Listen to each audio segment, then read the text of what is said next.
Buenas noches, muchas bendiciones para todos ustedes. Les habla el pastor Fernando Moreno, contento de poder enlazarme a través de esta vía internet con cada uno de ustedes, tal vez en sus hogares, la mayoría, algún otro de repente en algún otro lugar. Lo importante es que estamos reunidos en el nombre que es sobre todo nombre, en el nombre de nuestro Señor Jesucristo, quien merece todo reconocimiento, toda gloria, toda pleitesía, porque Él es nuestro Salvador. Quiero leer un versículo bíblico que se encuentra en el Evangelio según San Juan, capítulo 17, versículo 3. Dice la palabra: y esta es la vida eterna, que te conozcan a ti, el único Dios verdadero, y a Jesucristo, a quien has enviado. Bendito sea el Señor. Con esta hermosa frase que da nuestro Señor en oración al Padre, el Señor deja prácticamente al descubierto lo que es y significa el verdadero cristianismo. Porque una de las preguntas que surgen y han surgido siempre a través de muchos años es la pregunta de ¿qué religión será la verdadera? ¿Será la religión católica? Cuando hablamos de verdadera estamos hablando de esa religión que está enlazada con Dios, que Dios aprueba, que es su pueblo, que es su iglesia, etc.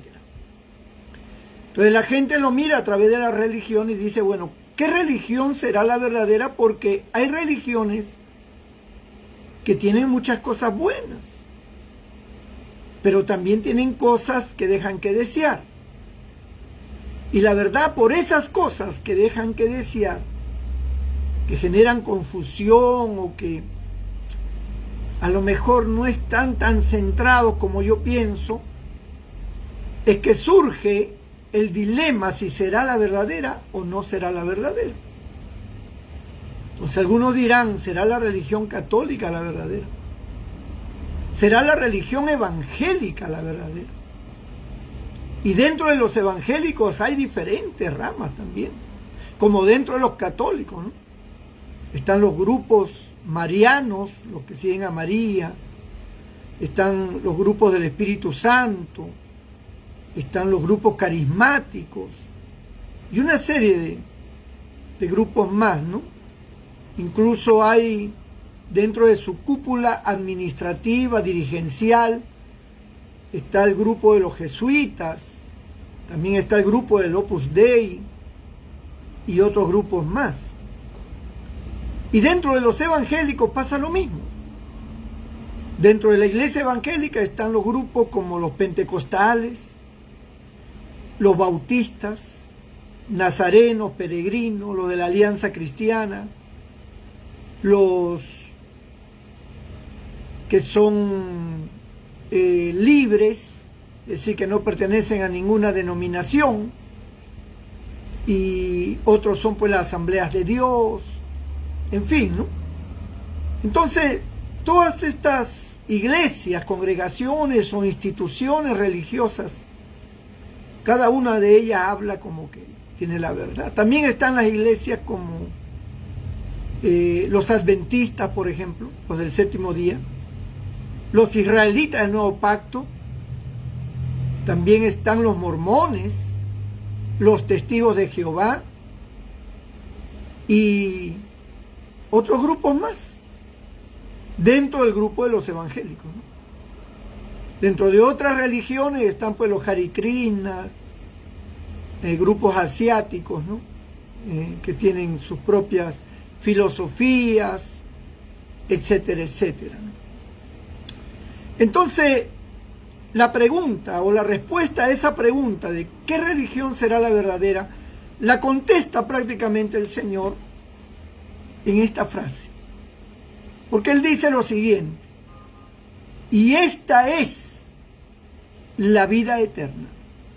O sea, esta es la forma de la vida eterna, la razón para tener vida eterna, el cómo tener vida eterna. Y esta es la vida eterna: que te conozcan a ti, el único Dios verdadero, y a Jesucristo, a quien has enviado. Entonces, nuestro Señor parte del principio básico que para poder heredar la vida eterna hay que conocer a Dios. No dice que solamente basta con creer en Dios, no, hay que conocerlo.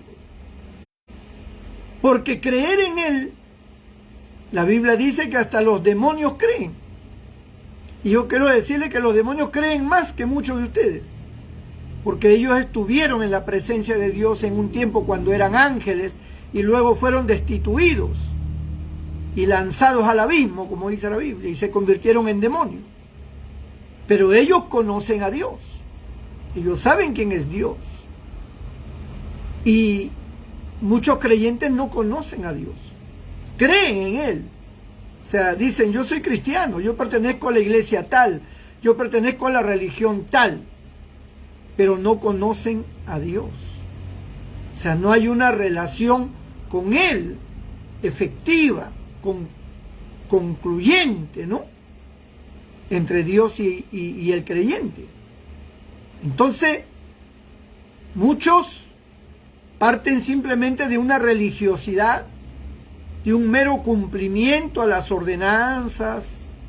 Por eso usted ve mucha gente cumpliendo con ordenanzas de su congregación, de su iglesia, pero sus vidas siguen siendo las mismas, ¿no? Su vida de pecado, de maldad, de corrupción sigue siendo igual, pero ustedes los ven cumpliendo con los ritos, con las ceremonias religiosas, con los sacramentos y con una serie de cosas, ¿no? Pero no conocen a Dios, realmente no lo conocen. Y si hay algo importante para Dios, es que lo conozcas, porque Dios se dio a conocer a través de nuestro Señor Jesucristo. Entonces dice la Biblia que Dios, habiendo hablado en otro tiempo por los profetas, hoy nos ha hablado por medio de su Hijo Jesucristo, a quien constituyó heredero de todo, ¿no? Y por quien asimismo hizo el universo. Entonces quiere decir que Dios se da a conocer a través de nuestro Señor Jesucristo. Y nuestro Señor Jesucristo dijo: el que me ha visto a mí, ha visto al Padre, dijo nuestro Señor. Cuando un hombre, un creyente le preguntó, un discípulo, le dijo: Señor, muéstranos al Padre y nos basta. Y el Señor le responde: ¿tanto tiempo hace que estoy con vosotros y no me has conocido, Felipe? El que me ha visto a mí, ha visto al Padre. ¿Cómo pues dices tú, muéstranos al Padre? ¿No crees que yo soy en el Padre y el Padre en mí? Si no crees a lo que yo te estoy diciendo, al menos cree en las obras que yo estoy haciendo. Porque las obras dan testimonio de que el Padre me ha enviado. ¿Y cuáles eran las obras?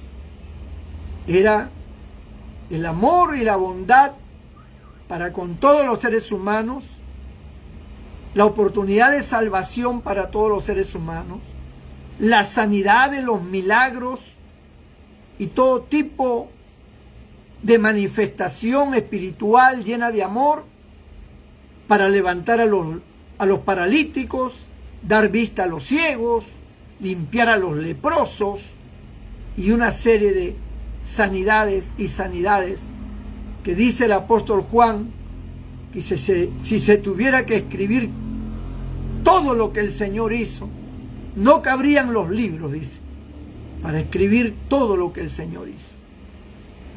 Entonces, Él es el reflejo del Dios invisible. Él es la manifestación del Dios todopoderoso.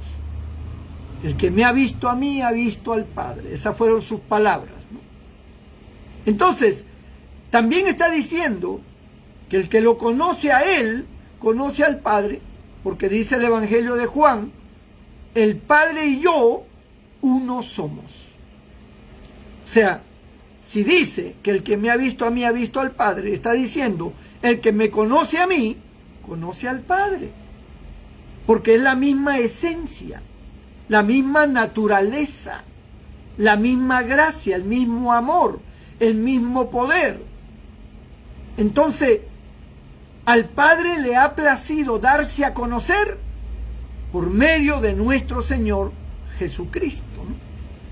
Para que te conozcan a ti, el único Dios verdadero, y a Jesucristo, a quien tú has enviado.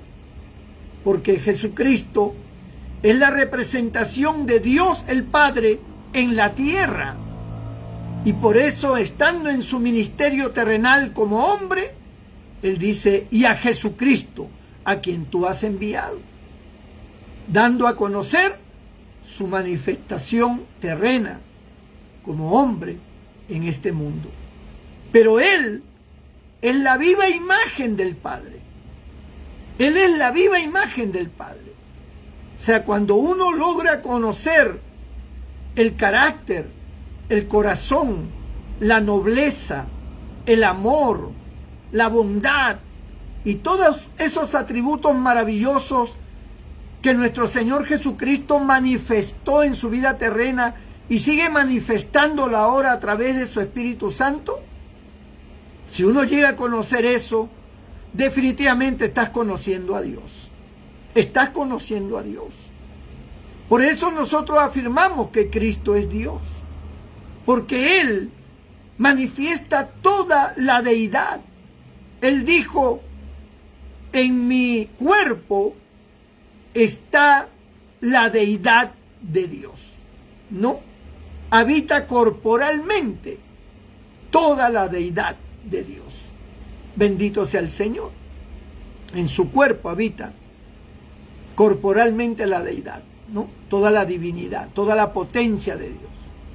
En ese cuerpo humano, pero Él en su naturaleza, en su esencia, era Dios. Es más, su sangre divina, porque María no tuvo relaciones sexuales con José para que naciera el Señor. Fue engendrado por obra y gracia del Espíritu Santo. Y quien aporta la sangre en la criatura es el varón. Sin embargo, Cristo tuvo la sangre divina dada por el Espíritu Santo. Entonces, amados hermanos, su deidad como Dios estaba habitando corporalmente en esa plenitud de esa deidad en su cuerpo, corporalmente. Ahí estaba toda esa plenitud de Dios, toda esa divinidad. Pero Él estaba accionando como hombre, como hombre. Toda la manifestación sobrenatural de señales, milagros, que Él caminaba por las aguas, que Él detenía el viento, la mar, detenía la tormenta, y todos los milagros extraordinarios fueron hechos a causa de su obediencia, de su sujeción y de su clamor, por el cual era válido que esa manifestación de Dios estuviera presente.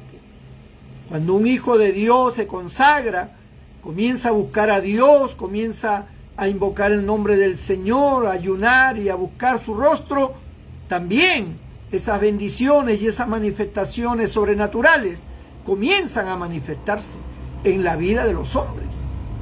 Así que nuestro Señor Jesucristo es un ejemplo en todos los sentidos, y en ese aspecto sobrenatural de hacer milagros también nos deja ese ejemplo, que su consagración trajo como consecuencia esa virtud divina a través de su cuerpo terrenal. Entonces, conocer a Cristo es importante. Y ahí tenemos que entender, porque algunos dicen, no, hay que irnos al Padre. Jesucristo no tiene nada que ver. No, al Padre le plació que toda potestad le fuera dada a su Hijo Jesucristo. Y que todo aquel que en Él cree no se pierda, mas tenga vida eterna. Él es, dijo Juan, la propiciación por nuestros pecados. Y no solamente por los nuestros, sino por los de todo el mundo. Porque nosotros, dijo Pedro, no hemos sido renacidos por piedras preciosas, ¿no? Como oro, plata, sino por la sangre de nuestro Señor Jesucristo. Hemos sido redimidos y hemos sido renacidos por la palabra de Dios que vive y permanece para siempre.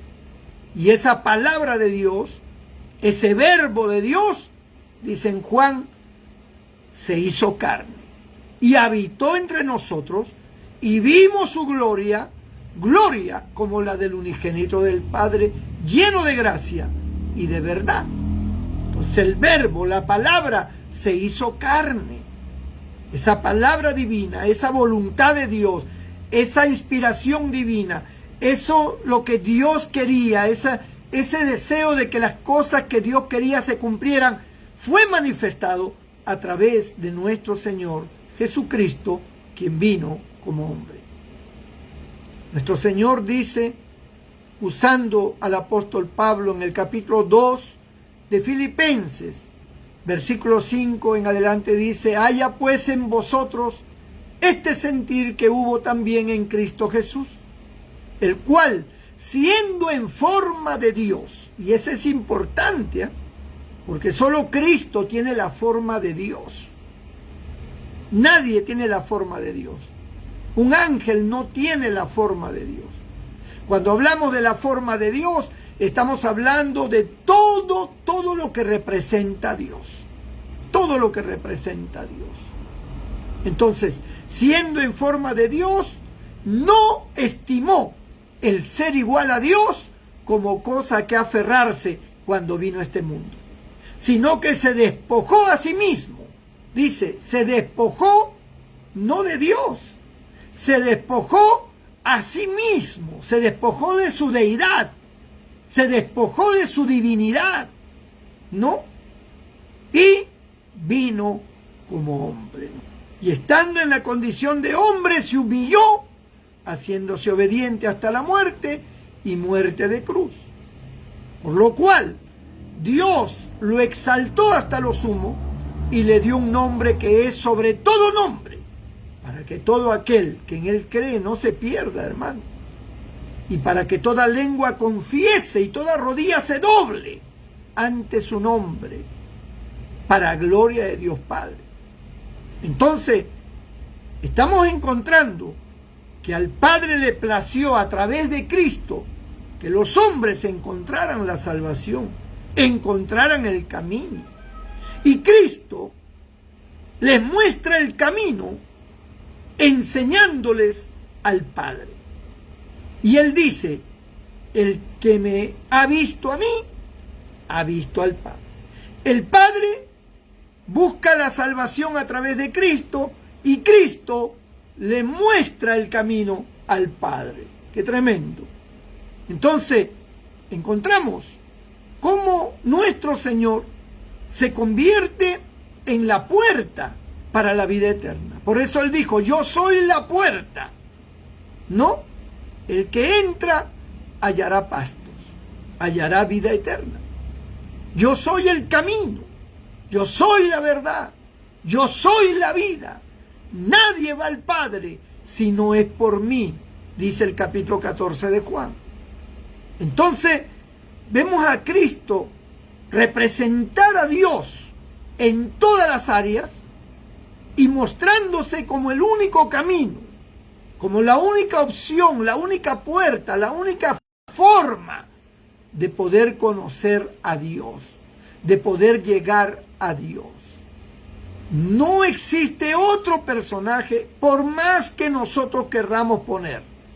Por más que querramos poner a María, por más que querramos poner a Fray Martín, por más que querramos poner a un pastor evangélico, por más que querramos poner al Papa, por más que querramos poner a algún santo, a cualquiera, para poder pedirle, rogarle y sea mediador, intercesor entre Dios y nosotros, no existe. San Pablo dice en 1 Timoteo 2:5, porque hay un solo Dios y un solo mediador entre Dios y los hombres, Jesucristo hombre. No hay otro. Tampoco podemos poner una institución religiosa, que los pentecostales, que los bautistas, que los sabáticos, que los testigos de Jehová, que los católicos. No, ningún nombre religioso, ninguna institución religiosa puede ser mediadora entre Dios y los hombres. El único, Jesucristo. Él es la vida eterna. Él es el camino. En Él se encuentra la salvación. Él es el que derramó su sangre, por el cual hoy nosotros podemos ser limpios de todo pecado. En su nombre es que hay poder. Por eso Él dijo: vayan y echen fuera demonios en mi nombre. Sanen enfermos en mi nombre. En su nombre. No dijo en el nombre de Fernando Moreno, ni de la iglesia tal, ni de los evangélicos. No, en el nombre de Jesucristo. Es el único nombre que es sobre todo nombre. Por eso Cristo es el centro de nuestra vida. Es el centro del universo. Por Él fueron creados los cielos y la tierra. Y todas las cosas en Él y para Él subsisten, dice la Biblia. Hablando de Cristo. Cuando usted lee Apocalipsis capítulo 4, usted encuentra en el cielo a los 24 ancianos postrándose y quitándose sus coronas y poniéndolo delante del trono de Dios. Y millones de ángeles y todos los seres celestiales de diferentes rangos se postran y adoran a Dios. Pero en el capítulo 5 aparece un cordero como inmolado.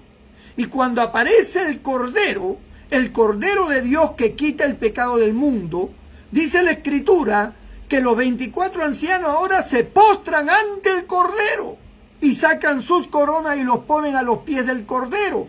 Y también los ángeles y todos los rangos celestiales se postran ante el cordero de Dios y le rinden pleitesía y loor y le adoran y le exaltan. Porque a Dios el Padre le plació, a través de nuestro Señor Jesucristo, que es el Cordero de Dios, que quita el pecado del mundo, que a través de Él se centrara ahora todo reconocimiento y toda autoridad. Cristo dijo: toda autoridad me ha sido dada en los cielos y en la tierra. Toda autoridad, toda potestad. Él es el que tiene, amado hermano, la autoridad para que tú entres al cielo o para que no entres al cielo. Lamentablemente el enemigo ha engañado las mentes de la gente religiosa. ¿Y qué ha hecho?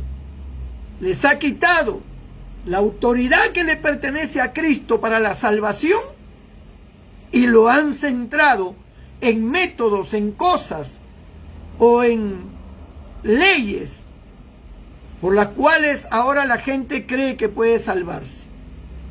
Por ejemplo, los del sábado.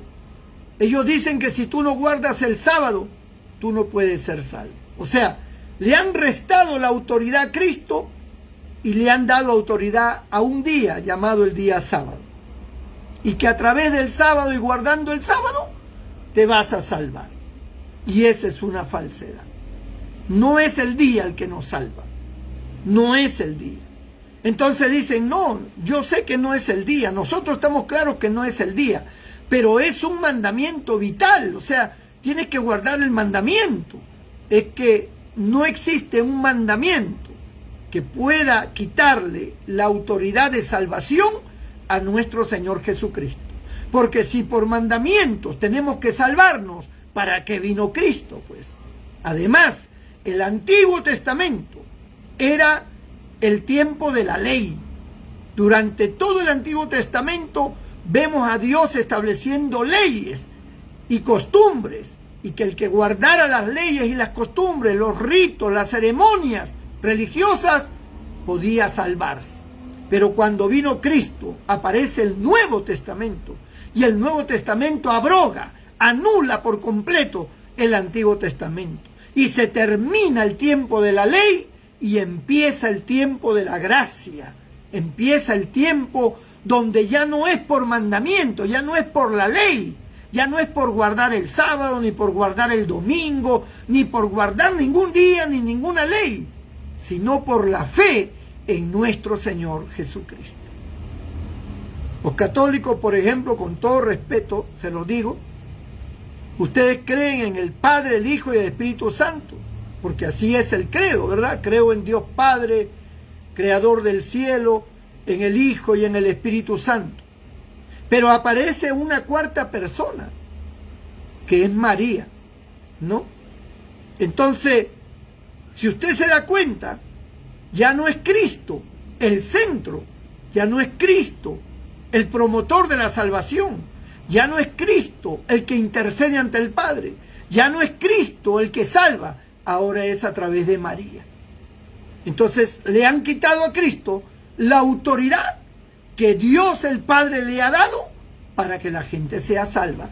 Y ahora está María, o está San Pedro, o está Fray Martín, o están los santos, o están otra serie de personajes que la gente cree, lo lleva colgando del cuello, lo tienen en sus casas en cuadros, los tienen en sus autos, lo tienen como estampitas, y ellos tienen usan cadenas, medallitas de todos estos santos y vírgenes, y ellos creen que es a través de ellos, de toda esta corte celestial, que van a ser salvos.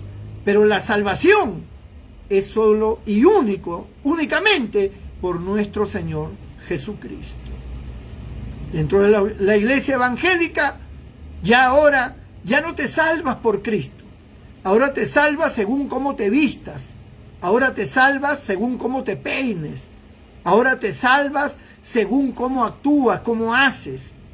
Y nuevamente te colocan en rigor una serie de ordenanzas, una serie de mandamientos, y si tú no obedeces a estas prácticas, a estas formas doctrinales que las iglesias sacan, entonces tú no vas a entrar al reino de los cielos, dicen, ¿no?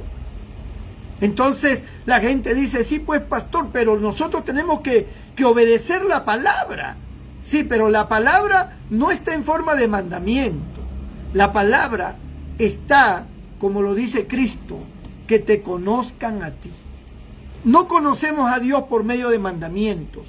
Lo conocemos cuando nosotros comenzamos a buscarle en oración, cuando entramos en su presencia, cuando escuchamos su palabra, no esa palabra legalista, sino esa palabra liberadora, esa palabra que nos enseña acerca del amor, de la justicia, de la fe. En ese sentido, sí, Dios se glorifica a través de su palabra. Y nosotros, entonces, comenzamos a experimentarle. Esa experiencia con Dios es la que nos lleva a nosotros a ser cristianos. Porque esa experiencia con Dios es lo que hace que nosotros le amemos. Hace que nosotros tengamos una fe sólida y que nada en el mundo nos puede separar de esa fe y de ese amor, porque le hemos experimentado y somos sus hijos. Pero cuando imponemos, cuando queremos a través de formas, a través de mandamientos, que la gente se salve, estamos quitándole la autoridad a nuestro Señor Jesucristo. Entonces hay gente que dice, no, porque nosotros solamente podemos escuchar música cristiana. No existe la música cristiana, hermano. Existen los cristianos que hacen alabanza al Señor. Es como decir, yo tengo mi carro cristiano, o yo tengo mi casa cristiana. No, los cristianos somos nosotros, y todo lo que nosotros hacemos como somos cristianos, es para adorar a Cristo, es para adorar al Señor, es para cantarle al Señor. Y le atribuimos toda alabanza porque entendemos que Él se lo merece y porque nuestro corazón arde de amor hacia Él. Y por eso le cantamos y por eso le alabamos. Entonces, los cánticos son una inspiración hacia Dios, una inspiración hacia la creación de Dios, una inspiración hacia el amor, una inspiración a todas las cosas bonitas que Dios ha creado. Entonces, nosotros tenemos que entender que Dios se goza cuando nosotros admiramos su creación, alabamos su creación.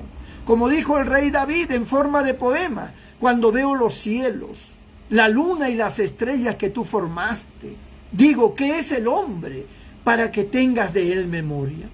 Él está expresando por medio de la luna y las estrellas el gran poder y la majestad de Dios.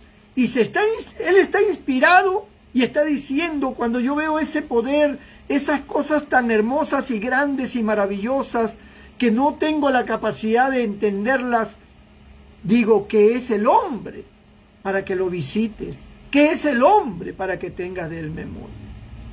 Cuando nosotros cantamos al amor, cuando nosotros cantamos hacia las cosas bellas, estamos engrandeciendo a Dios por esa belleza que Él ha propuesto y que Él nos ha dado y que Él ha establecido. Y eso, hermano, es algo que uno tiene que entenderlo.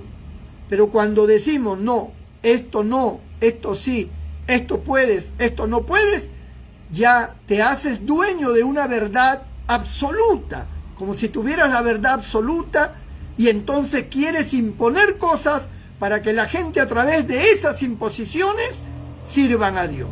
Y no es así. Más bien, tenemos que guiarlos a que conozcan a Dios. Y la manera de que conozcan al único Dios verdadero es a través de Jesucristo. Hay que enseñarles quién es Cristo. Hay que enseñarles que Cristo nos amó y nos ama y nos amará por toda la eternidad. Hay que enseñarles que en Cristo hay salvación. Hay que enseñarles que en Cristo hay sanidad. Hay que enseñarles que en Cristo hay oportunidad. Hay que enseñarles que en Cristo hay reconciliación, que en Cristo se puede empezar de nuevo, que en Cristo hay perdón de pecados siempre, que en Cristo vamos a encontrar siempre que Dios nos dará la oportunidad. Hay que enseñar quién es Cristo, porque al enseñar quién es Cristo, el hombre va a conocer a Dios, porque el que ha visto a Cristo, ha visto a Dios. Déjame orar por ti. Déjame pedir a Dios por ti en esta hora. Entrégale tu corazón a Cristo. Entrégale tu vida a Cristo. Padre, en el nombre de Jesús, te pido por estas vidas que están en sintonía. Te ruego, Señor, que tú les abras la mente y puedan reconocer que a través de tu Hijo Jesucristo es la única manera de encontrar tu gracia, de encontrar el perdón, de encontrar la salvación y de encontrar, Señor, un camino sano y bueno para vivir. Te pido que toda otra ideología, todo otro pensamiento y toda otra creencia en otros personajes sea desbaratado, Señor. Y que solamente la persona de nuestro Señor Jesucristo sea reconocida y sea exaltada, Padre. También te pido por los enfermos, aquellos que tal vez recurren a tantas formas para poder ser sanados, pero en Cristo está la sanidad. Que ellos sepan, los que tienen el coronavirus, familiares de hermanos, amigos de hermanos, aquellos que han pedido la oración, personas enfermas con diferentes tipos de enfermedad, que sepan que Jesucristo los sana, que si ellos vienen a Cristo, Él los sana, Él los liberta. Como aquella mujer que dijo, si tan solo tocar el borde de su manto de Cristo, seré sana. Y fue sanada, Señor. Te pido que los toques ahora en el nombre de Jesucristo, tu Hijo. Sana a los enfermos, libértalos ahora y bendícelos, Señor. En el nombre de Jesús. Amén y amén. Bendito el Señor. Que Dios te bendiga, mi hermano, mi hermana. Nos vemos mañana, Dios mediante, a esta misma hora. Que te vaya bien.